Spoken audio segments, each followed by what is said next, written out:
Have you ever spoken too quickly and instantly wished you could pull the words back? Have you ever made a move in haste and watched it unravel everything you'd worked for? Have you ever noticed how a wandering mind can sabotage even the best-laid plans? Welcome back to the channel, my friend. It's always good to have you here. Today, we are diving into something both ancient and deeply practical, the 3 locks that, once tightened, make you far less likely to be knocked down by life: guarding your mouth, steadying your feet, and watching your mind. These are not abstract virtues. They are tangible disciplines that shape your days, protect your reputation, preserve your resources, and steady your heart. You could think of them as a 3-part security system for your life, one that keeps you from letting small lapses grow into disasters. Guarding your words starts with recognizing the power they carry. Every sentence you speak plants a seed. Some grow into trust, others into resentment.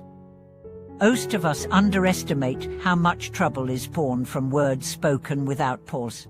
A careless joke that stings, a promise made too quickly, a heated retort. These can undo years of goodwill. Guarding your mouth doesn't mean becoming silent or dull. It means adding one small pause between impulse and speech. It's the pause where you ask yourself, is this true? Is it necessary? Is it kind? Often, in that pause, the urge to say something sharp passes, or the words reshape into something more constructive. Steadying your feet is about action. Hasty action can be as damaging as hasty words.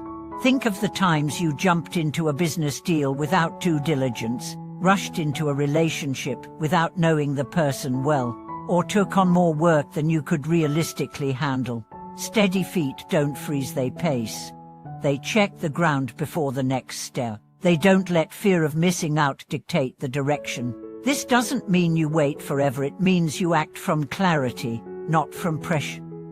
Each step then builds on the last, creating momentum without chaos. Watching your mind is the deepest lock, because it controls the other 2. If your mind is restless, your words will be rest, as if your mind is scattered, your steps will wander.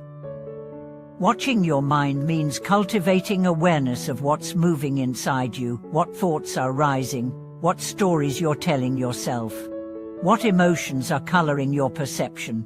A watched mind doesn't fall for every passing impulse. It notices the jealousy before it turns to gossip, the anger before it turns to insult, the fear before it turns to retreat. Together, these 3 locks create a powerful stability. They stop you from being pulled in every direction by every situation. They allow you to move deliberately, to respond instead of react, and they save you from the self-created disasters that come from loose words, rash moves, and uncontrolled thoughts. The power of these locks becomes obvious in moments of pressure.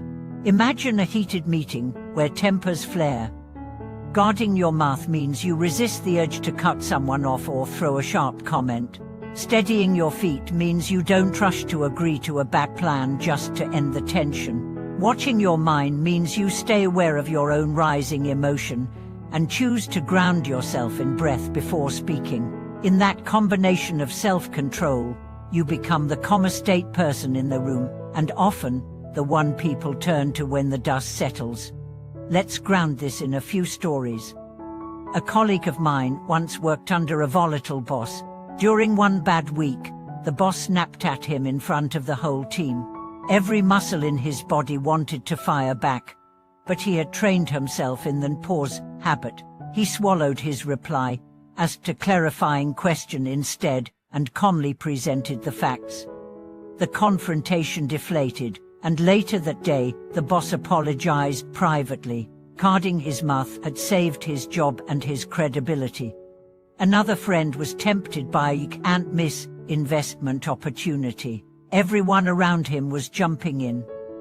But steady feet held him back. He reviewed the numbers, asked for proof, and noticed a few red flags.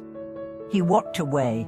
Months later, the scheme collapsed, taking others' savings with it. His caution didn't make him richer overnight, but it kept him from a disaster.